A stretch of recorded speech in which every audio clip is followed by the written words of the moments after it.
നമസ്കാരം. ഇന്ന് നമുക്ക് ക്രെഡിറ്റ് കാർഡ്സ് എങ്ങനെ ഇഫക്റ്റീവായിട്ട് യൂസ് ചെയ്യാം എന്നത് നോക്കാം. ഇത് ഫിനാൻഷ്യൽ ഫ്രീഡം സീരീസിലെ 12th വീഡിയോ ആണ്. ഇത് നമ്മൾ പ്രധാനമായിട്ട് 4 പോയിന്റ്സ് ആണ് കവർ ചെയ്യുന്നത്.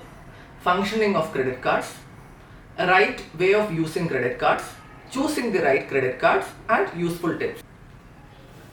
Functioning of credit cards. Credit card companies revenue generate ചെയ്യുന്നത് പ്രധാനമായിട്ടും 3 രീതിയിലാണ്.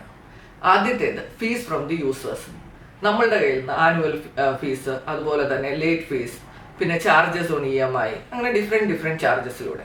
രണ്ടാമത്തേത് fees paid by the merchants. നമ്മൾ ഓരോ തവണ ട്രാൻസാക്ഷൻ നടത്തുമ്പോഴും ആ മെർച്ചൻറ്റിൻ്റെ അടുത്ത് നിന്ന് 1 to 1.5% ഓഫ് ദി ട്രാൻസാക്ഷൻ അത് ക്രെഡിറ്റ് കാർഡ് കമ്പനീസിന് പോകുന്നുണ്ട്.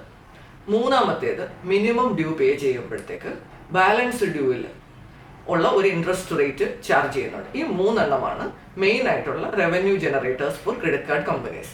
അടുത്തായിട്ട് നിങ്ങളൊന്ന് ആലോചിച്ച് നോക്കൂ, ഇതിൽ ഏതായിരിക്കും ഏറ്റവും കൂടുതൽ റവന്യൂ ക്രെഡിറ്റ് കാർഡ് കമ്പനീസിന് കൊടുക്കുന്നത്?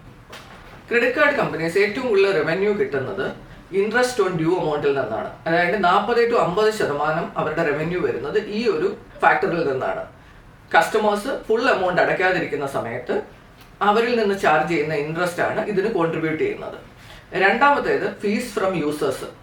നമ്മളുടെ കയ്യിൽ നിന്ന് ഈടാക്കുന്ന പലതരത്തിലുള്ള ഫീസുകൾ, അത് 25 to 35% ഓഫ് ദെയർ റവന്യൂ ആണ്.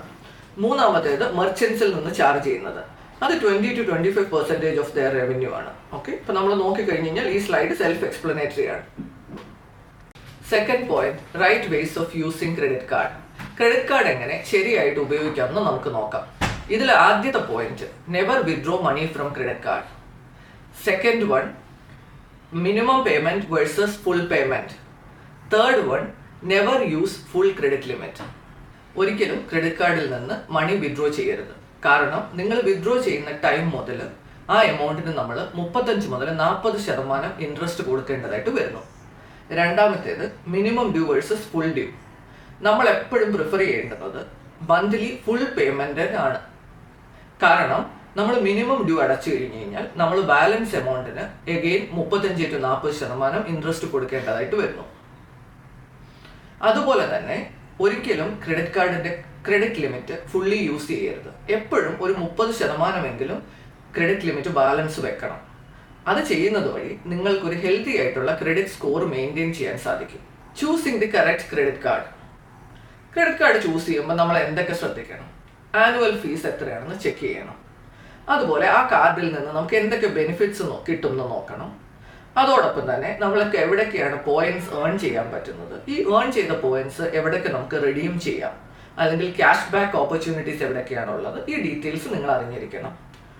അതുപോലെ പ്രധാനമായിട്ടും നമ്മുടെ സ്പെൻഡിങ് പാറ്റേൺ നോക്കണം. നമ്മൾ എവിടെയൊക്കെയാണ് ഏറ്റവും കൂടുതൽ മണി മന്ത്ലി സ്പെൻഡ് ചെയ്യുന്നത്? ഗ്രോസറിയിലാണോ, സ്കൂൾ ഫീസിലാണോ, ട്രാവലിലാണോ, ഡൈനിങ്ങിലാണോ, ഏത് കാറ്റഗറിയാണെന്ന് ചെക്ക് ചെയ്യുക. നിങ്ങളുടെ ആവശ്യത്തിനനുസരിച്ചിട്ട് ഈ 1-2 കാറ്റഗറിയിൽ ഏറ്റവും കൂടുതൽ സ്പെൻഡ് ചെയ്യപ്പെടുന്നത് ആ കാറ്റഗറിയിലുള്ള ഒരു ബ്രാൻഡഡ് ആയിട്ടുള്ള പ്രോഡക്റ്റ് സെലക്ട് ചെയ്യുന്നതായിരിക്കും ഏറ്റവും അനുയോജ്യം. അടുത്തായിട്ട് നമുക്ക് കുറച്ച് യൂസ്ഫുൾ ടിപ്സ് നോക്കാം. മന്ത്ലി ഫുൾ പേയ്മെന്റ് ചെയ്യുന്നത് വഴി ബാലൻസ് ഡ്യൂ എമൗണ്ടിലുള്ള ഹൈ ഇൻട്രസ്റ്റ് ഒഴിവാക്കാം. അതുപോലെ തന്നെ ഫുൾ പേയ്മെന്റ് ചെയ്യുന്നത് വഴി നല്ല ക്രെഡിറ്റ് സ്കോർ മെയിൻറ്റെയിൻ ചെയ്യാൻ കഴിയും. ഫ്യൂച്ചറിൽ ലോണുകൾ കുറഞ്ഞ ഇൻട്രസ്റ്റിൽ ലഭിച്ചേക്കാം. ക്രെഡിറ്റ് കാർഡ് ഉപയോഗിക്കുന്നത് വഴി നമുക്ക് 45 ദിവസത്തേക്ക് ഫ്രീ ആയി ക്രെഡിറ്റ് ലഭിക്കുന്നതാണ്. ഒരേ സമയം ഒരുപാട് ക്രെഡിറ്റ് കാർഡ്സ് ഉപയോഗിക്കാതിരിക്കുക. എല്ലാ മാസവും ക്രെഡിറ്റ് കാർഡ് സ്റ്റേറ്റ്മെന്റ് പരിശോധിക്കുക. അതുപോലെ തന്നെ നിങ്ങളുടെ ബാങ്കുമായിട്ടും ക്രെഡിറ്റ് കാർഡ് കമ്പനിയുമായിട്ടും കോൺടാക്ട് ചെയ്തിട്ട് എന്തൊക്കെയാണ് എക്സിസ്റ്റിംഗ് ഇൻട്രസ്റ്റ് റേറ്റ് എന്ന് മനസ്സിലാക്കുക. അതുപോലെ എന്തെങ്കിലും വേണ്ടാത്ത ആഡ് ഓൺസ് ഉണ്ടെങ്കിൽ അത് ഒഴിവാക്കുക. ഫിനാൻഷ്യൽ ഫ്രീഡം നേടാനുള്ള ആദ്യ പടി കൂടുതൽ ഏൺ ചെയ്യുന്നതല്ല, അനാവശ്യ ചിലവുകൾ ഒഴിവാക്കുന്നതാണ്. See you again with another video. If you find the content useful, please like, share and subscribe. Thank you.